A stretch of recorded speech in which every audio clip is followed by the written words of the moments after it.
O Fantástico está de volta com a estreia da nova série do Dr. Drauzio Varela sobre uma condição física cercada de incompreensão e preconceito. Hoje, nos próximos 2 domingos, a gente vai falar de nanismo. No Brasil, a estimativa é que existam 11 mil pessoas com essa condição. Neste primeiro episódio, você vai conhecer experiências de pais que tiveram filhos com nanismo e os desafios dos primeiros anos de vida.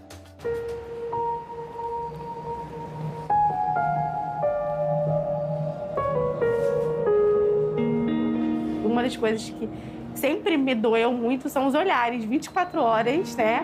E é objeto de risada, de feridas.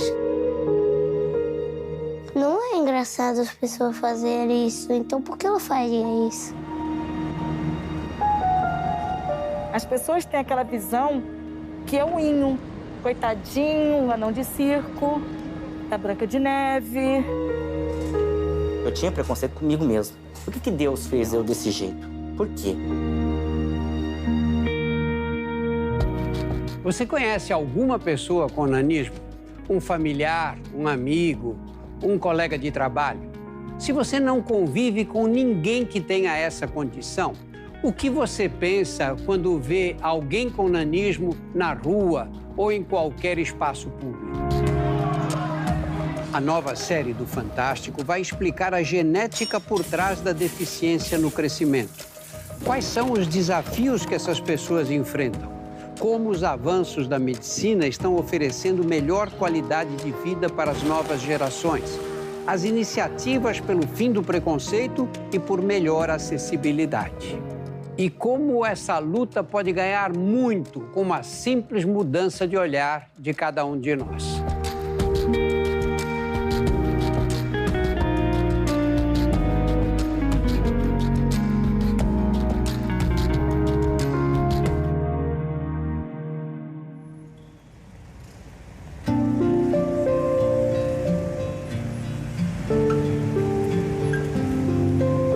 Quando eu fui fazer aquele exame para ver o rostinho do neném, aquela ultrassom 3D, fazendo o exame, a médica começou a falar, olha, eu acho que a tua filha tem nanismo, né? Eu nem terminei o exame. Levantei e fui embora sem entender nada.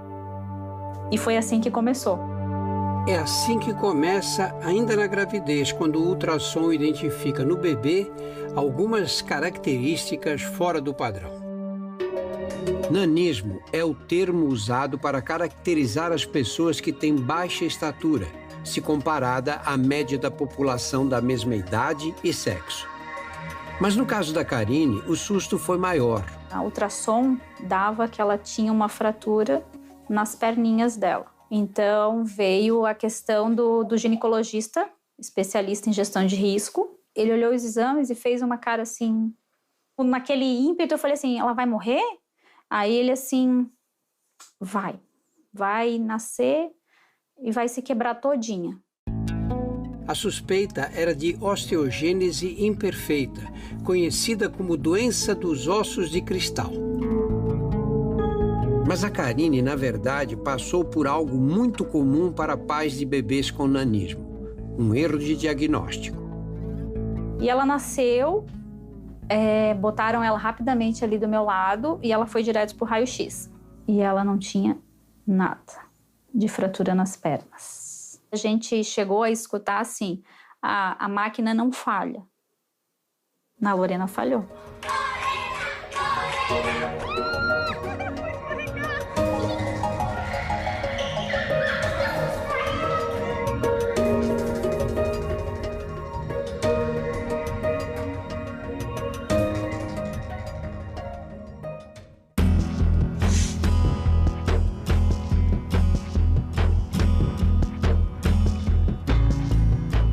Eu descobri que eu tinha nanismo quando eu tinha 3 anos. Os meus pais me explicaram quando eu já tinha noção das coisas. E pra mim foi normal.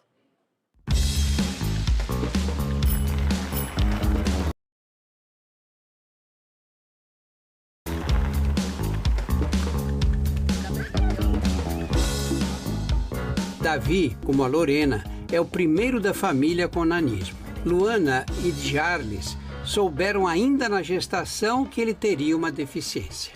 Tinha dado uma alteração nos exames do Davi. Os ossos do fêmur, da tíbia estavam, assim, de um feto de 5 meses. E em nenhum momento a gente pensou que era nanismo. Eles enfrentaram muita dificuldade até chegar ao diagnóstico final e às orientações sobre os melhores tratamentos. Quando nós fomos para a geneticista, a gente foi em busca de saber o que era realmente a patologia do Davi. E acabou que a gente saiu mais desconfortável ainda, né?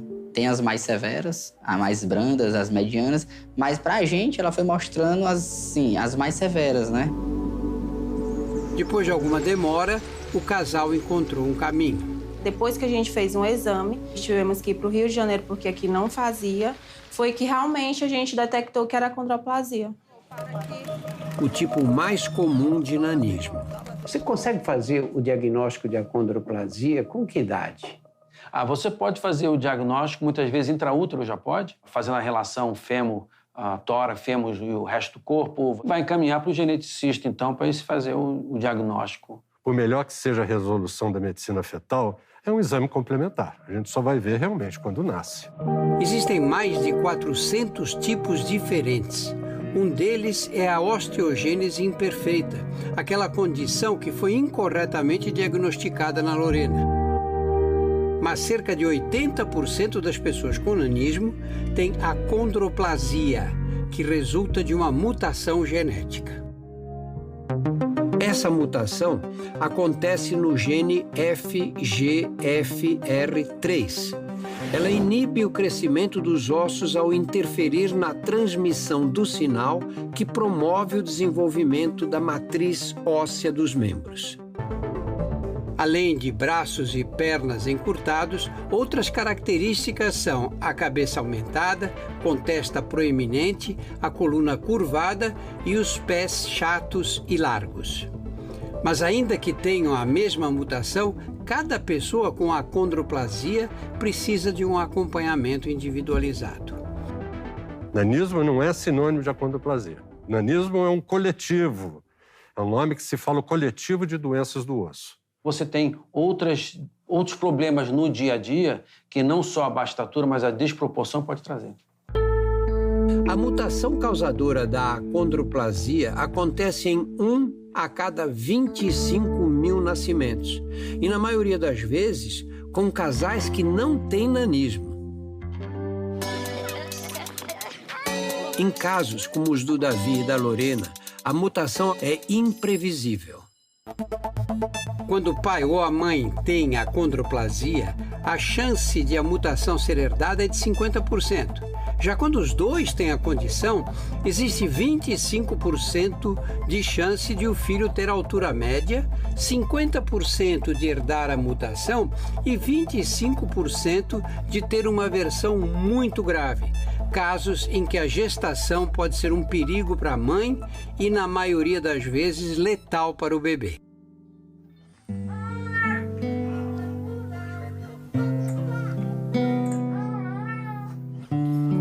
Há pouco mais de um ano, Priscila e Vitor realizaram um sonho.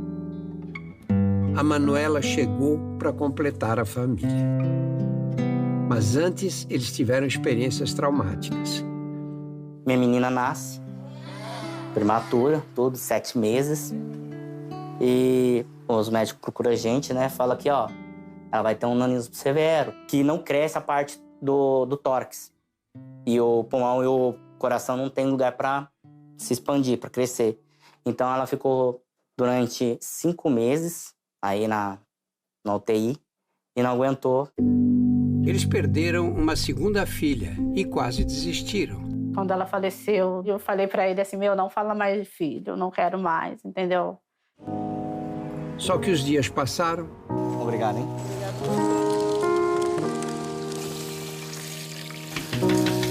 E o desejo da maternidade voltou a falar mais alto.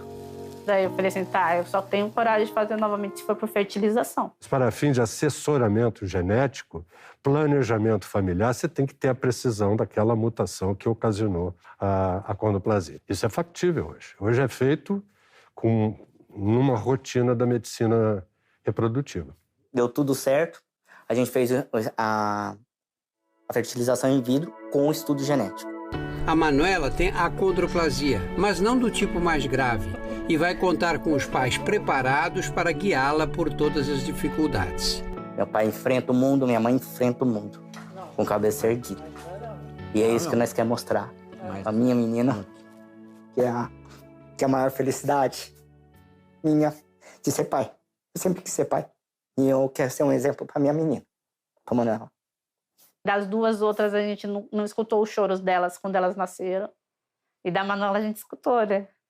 E pra gente foi a maior alegria, né? Pra mim foi o melhor dia da minha vida.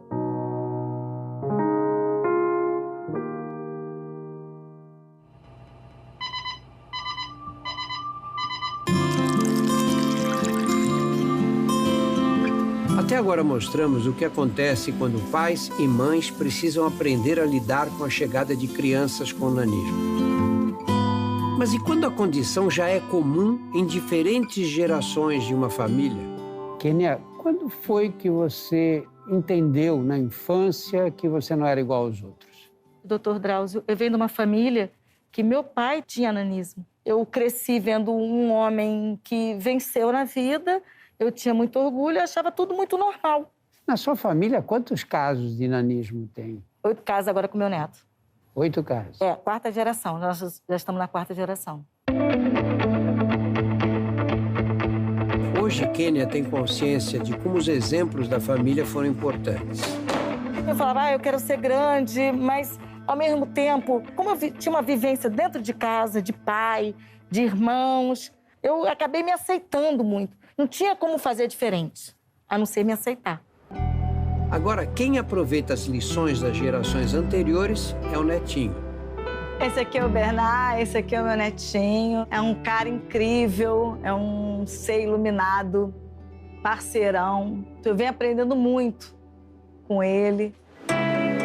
Eu falei, ele vai enfrentar tudo que eu enfrentei até hoje. E eu vou ter que estar ali do lado dele, apoiando e orientando ele no que eu puder. Kênia é advogada e presidente da ANABRA, Associação Nanismo Brasil, que batalha por direitos para todas as pessoas com essa condição. Ou seja, o que ela defende para o Bernard vale para toda a nova geração de crianças com nanismo. Ele vai ser o que ele quiser ser dependendo do seu comportamento, porque ele é fruto da sua educação. Se você souber direcionar e fazer com que ele se aceite, orientar essa criança e dizer assim, olha, você vai ser quem você quiser. Com certeza essa criança vai ser incrível. Ela vai ser quem ela quiser ser. No começo da vida, uma criança com nanismo pode nem perceber que tem características diferentes das outras. Mas as diferenças ficam evidentes quando chega a hora de ir para a escola e conviver com olhares de estranhos, sejam professores, funcionários ou colegas.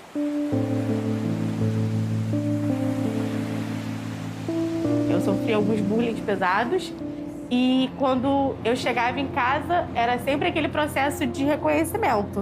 O preconceito não está em você, o preconceito está nele. Uma das coisas que mais incomodavam Rebeca na infância era ouvir uma palavra que todos nós já usamos, mas devemos eliminar do nosso vocabulário. Por que não se usa mais a palavra não? Porque antes da minha condição física, nanismo, vem a Rebeca, vem a pessoa. A palavra não, quando ela é usada na maioria das vezes, ela é usada tipo, olha o anãozinho, para fazer algo, para rir, uma forma de evidenciar a deficiência. Colocar em evidência a minha condição física. Quando eu sou muito mais do que isso. Eu tenho que escolher, doutor Drauzio. Ou eu vou vivenciar a minha vida, ou eu vou escolher viver o preconceito.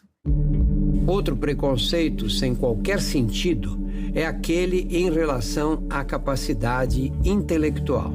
O nanismo não tem nenhuma influência no desenvolvimento cognitivo. Vamos repetir, nanismo não compromete a inteligência de maneira alguma. A Lorena foi a criança que primeiro leu na turma dela. Ela adora ler livro, então a aprendizagem dela com relação a isso foi bem tranquila na escola. Nos primeiros anos de escola, também é necessário diferenciar o preconceito da curiosidade natural que as crianças têm. Para a criança é uma curiosidade, é uma novidade e eles não sabem como agir. Nós temos a sensibilidade de sempre fazer com que a criança reflita no olhar do outro. Então, olha, pergunta, conversem entre vocês. Ela se sentiu bem? Isso é legal? Você gostaria também que alguém fizesse isso com você? Além da escola, é fundamental chamar a atenção dos pais de crianças com nanismo para que incentivem a prática de atividade física. Vamos mostrar em outro episódio como o esporte paralímpico é capaz até de oferecer um caminho profissional para pessoas com nanismo. Mas antes de falar em medalhas, há diversas modalidades esportivas que podem ajudar a prevenir problemas de saúde, melhorar a qualidade de vida e promover a inclusão dessas crianças. Trabalha todo esse corpo, a musculatura, condições físicas, né? E ajuda aí também na sua autoestima. As pessoas não nos olham mais como, nossa, um baixinho, um anão. Olham agora como o atleta, o campeão, o medalhista. Eu não sou boa, mas sou um pouquinho. Não querendo me gabar. E também tratamentos, as descobertas da adolescência e a importância de uma rede de apoio coletiva. Pode se gabar, é boa sim, que série importante, né?